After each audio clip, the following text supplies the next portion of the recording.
आज 11 मई पाकिस्तान समेत दुनिया के कई ममालिक में आज माओं का आलमी दिन मनाया जा रहा है। मदर्स डे इस मुक़द्दस तरीन रिश्ते की अजमत को उजागर करने का दिन, क्योंकि खुलूस, शफ़क़त, प्यार और सब्र का दूसरा नाम ही माँ होता है। तो आज के दिन हम सलाम पेश करते हैं वतन के बहादुर सिपाहियों की माओं को सलाम। आज के दिन वतन पर जान निसार करने वाली शोहदा की माओं को सलाम। साथ ही साथ अपना कुनबा पालने वाली मेहनत कश माओं को सलाम। इसके साथ खेत और खलियान में मजदूरी करने वाली सलाम। मर्दों के शाना बशाना काम करने वाली माओं को सलाम।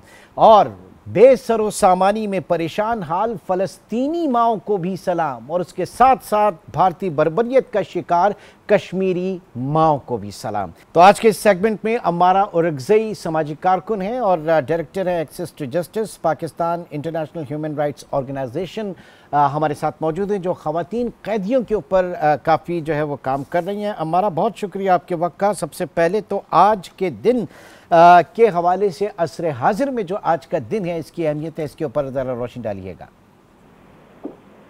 बहुत बहुत शुक्रिया। सबसे पहले तो आपने मुझे इनवाइट किया, उसको हमेशा मैं आपकी शुक्रगुजार होती हूँ, क्योंकि ये अपॉर्चुनिटी ऐसी होती है जिसमें being a mother, being a social worker, जितनी हमारी एक्टिविटीज होती हैं हम उसको अवेयरनेस दे सकते हैं लोगों को। और उसके अलावा कुछ ऐसी अपॉर्चुनिटीज की जो हमें जरूरत होती है, हम गवर्नमेंट तक अपनी आवाज को पहुंचा पाते हैं।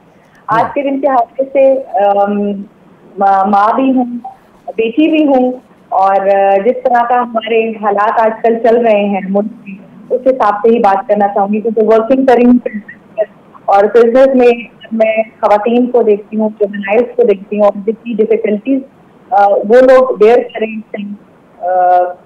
उसके हवाले से ही।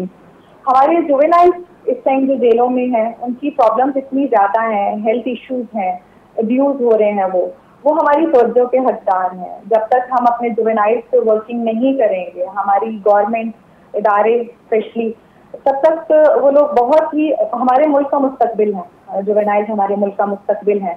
अगर हम ये सोचें कि जो जेलों में हैं और वो हमारे लिए बेकार हैं, तो आई थिंक ये उनके साथ बहुत बड़ी ज्यादती है, और ये मुल्क के साथ बहुत बड़ी ज्यादती है। क्योंकि लास्ट जितने केसेस अभी हमने देखे हैं, चालकोट से एक केस है एक बच्चे का, और अभी उन्होंने रिसेंट जो है वो लॉ के एग्जाम जेल में बैठ के पास किए हैं अपनी बेस पे। उन्हें गवर्नमेंट ने हेल्प नहीं किया।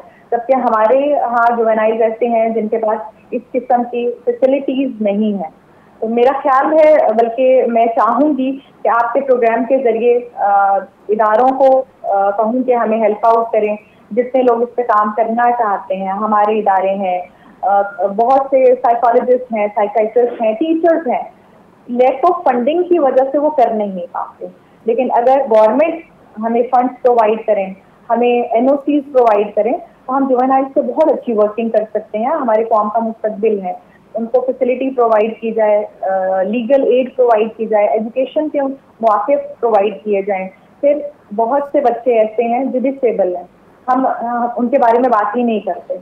अच्छा हमारा एक तो ये चीज़ है ना कि एक तो हम देखते हैं कि जो हमारी सोसाइटी में जो लेस प्रिविलेज्ड है, उनके मसाइल अपनी जगह पे, लेकिन फिर भी जो इस वक्त आप बात कर रही हैं जुवेनाइल्स के हवाले से और जेलों में कैद खवातीन और माओं के ऊपर हम यहाँ पर बात कर रहे हैं, तो एक्सेस टू जस्टिस सबसे पहले एक उनके जो पेंडिंग केसेस हैं, हमारा जो जुडिशल सिस्टम हो वो फास्ट ट्रैक पे हो, वही मेरे ख्याल से सबसे पहली एक आप कहेंगे कि मदाखलत या एक ऑब्स्टिकल है उसके ऊपर। फिर दूसरा, फंडिंग तो आप उन लोगों के लिए करेंगे ना जिनके जुर्माने भरने की सख्त नहीं है और फिर वो आगे रिलीज हों। तो मेरे ख्याल से यहाँ पे जो इसको स्पीडी वर्क होना चाहिए, वो एक्सेस टू जस्टिस सिस्टम जो है वो ज़्यादा इसके ऊपर मेरे ख्याल से उसको सही करने की ज़रूरत है।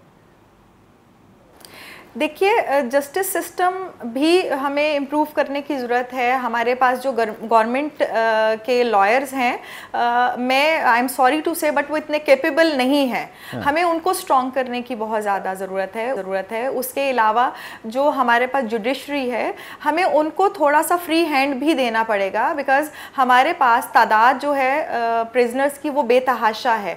लाइक कहीं पे अभी रिसेंट रिसर्च है 50 खवातीन की जगह है। इसको मैं मैं क्लब करूंगा जुडिशियल रिफॉर्म्स के हवाले से। जुडिशियल रिफॉर्म्स जब होंगे तो ये चीजें भी उसके अंदर कहीं ना कहीं शामिल होंगी। जी, हमारा बात ये हो रही थी इन केसेस को, जो पेंडिंग केसेस हैं, इनको एक्सपीडाइट करने के लिए और जुडिशियल रिफॉर्म्स लेकर आए। उन्हीं जुडिशियल रिफॉर्म्स के अंदर जो खवातीन कैदी हैं, जो माएँ हैं, उनकी वेलबींग के हवाले से जो बहुत सारी चीजें की जा सकती हैं, क्या कहिएगा?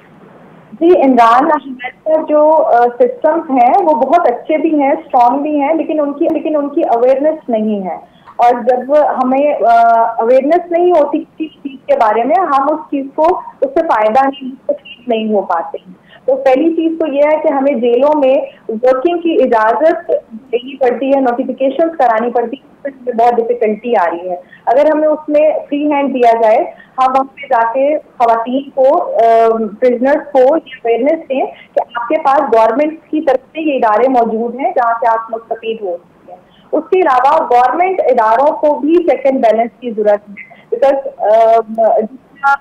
करप्शन हाई उस पे जा रही है, पीक पे जा रही है, उसमें इन पे भी चेक एंड बैलेंस रखना पड़ेगा कि आया जो हमें legal advice, legal aid provide की जा रही है, क्या वो इन प्रिजनर्स तक जा रही है, स्पेशली जुवेनाइल का। आज में ऐसा है, उसकी मुनासबत से मैं जुवेनाइल से बात करना ज्यादा बेहतरीन। एग्जैक्टली, मैं भी जरा थोड़ा सा फोकस इसी के ऊपर होना चाहूंगा कि आप की क्या ऑब्जर्वेशन है जब आप वहाँ पर जाके उन खवातीन कैदियों से मिलती हैं, बिलखुसूस जो माएँ हैं और जिनके छोटे बच्चे वहाँ पर मौजूद हैं, जिन बच्चों का कोई कसूर नहीं लेकिन वो पाबंदे सलासल भी हैं और बैरूनी दुनिया से कटे हुए भी हैं।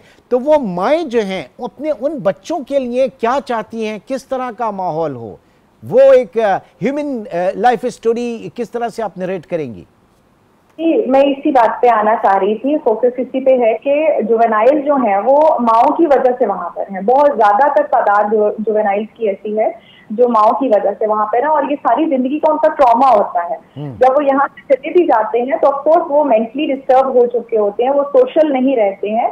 तो हमें उन पे वर्किंग की बेतहाशा जरूरत है। उसमें जो हमारे टीचर्स हैं स्पेशली, वो इसी तरह हमारी जो साइकोलॉजिस्ट हैं वो इस पे वर्किंग कर सकते हैं। उनके पास अपॉर्चुनिटीज नहीं है, उनके पास फंड्स नहीं है, और ये गवर्नमेंट से रिक्वेस्ट है मेरी कि हमें वो अपॉर्चुनिटीज फ्राहम की जाए ताकि उन पे वर्किंग हो। बिकॉज बहुत सी खवातीन ऐसी हैं जो अफकोर्स जहालत में है और पढ़ी लिखी नहीं है, तो उनको अपने बच्चों की इतनी सेंस भी नहीं है वो आम तरीके से। पर बहुत सी ऐसी खवातीन भी हैं जो चाहती हैं कि उनके बच्चों को वहां से निकाला जाए या वहीं पे होते हुए उनको एजुकेशन दी जाए। फिर मैं उस पे आऊंगी कि डिसेबल चाइल्ड बहुत ज्यादा है हमारे पास जेलों में, और जहाँ पर की गुंजाइश है वहां पर 115 और इससे ऊपर की तादाद में भी वहाँ पे बच्चों को भी रखा जा रहा है। तो वो उनकी मेंटली हेल्थ जो है वो डिस्टर्ब हो रही है, फिजिकली तो वो डिस्टर्ब है ही नहीं।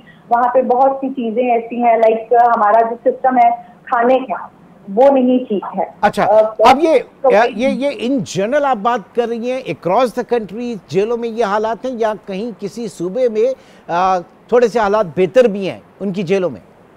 देखिए, बहुत से ऐसे सूबे हैं जिसमें आप पंजाब का स्पेशली ले लीजिए, उसमें हालात बेहतर भी हैं क्योंकि वहां तक इदारों की नजर है, प्रॉपर है।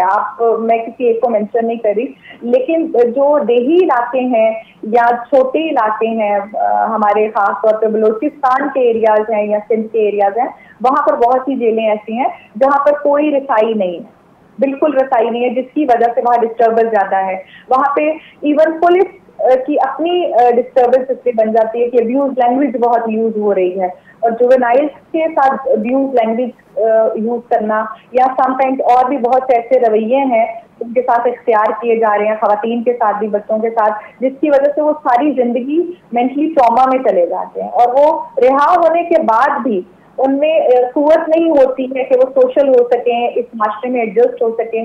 फिर उनके ऊपर एक बहुत बड़ा धब्बा उनके पेरेंट्स का अपना भी लग चुका होता है, वो ऑलरेडी ट्रॉमा में होते हैं। तो मैं रिक्वेस्ट करूंगी गवर्नमेंट से कि उनको इस ट्रॉमा से निकालने के लिए उन पर वर्किंग की जाए, और ऐसी NGOs, ऑर्गेनाइजेशन, उसके अलावा ऑर्गेनाइजेशन से हट के भी फिर आ रही हूँ इसी पे कि टीचर्स हैं, साइकोलॉजिस्ट हैं, साइकाइट्रिस्ट हैं, वो वर्किंग करना चाहते हैं बट दे डोंट और एनी अपॉर्चुनिटी। आप उनको बहुत बहुत शुक्रिया। इस मैं चाहूँगा कि आगे आने वाले प्रोग्राम में इस अहम तरीन मौजू को हम और भी बात करें और प्रोग्राम्स करें और इसको डिस्कस करें ताकि ये बाकायदा पॉलिसी का हिस्सा बने। पाकिस्तान के तमाम जेलों के हवाले से बिलखुसूस जुवेनाइल्स के जो इश्यूज इस वक्त देखे जा रहे, तो आज का ये जो आलमी सतह पे जो माओं का दिन है, जो मदर्स डे है, इसमें अगर इस हवाले से कुछ बेहतरी आ सकती है तो वो भी एक यकीनी बहुत बड़ी चीज़ होगी। अम्मारा औरकज़ई, आपका भी बहुत शुक्रिया, थैंक यू वेरी मच।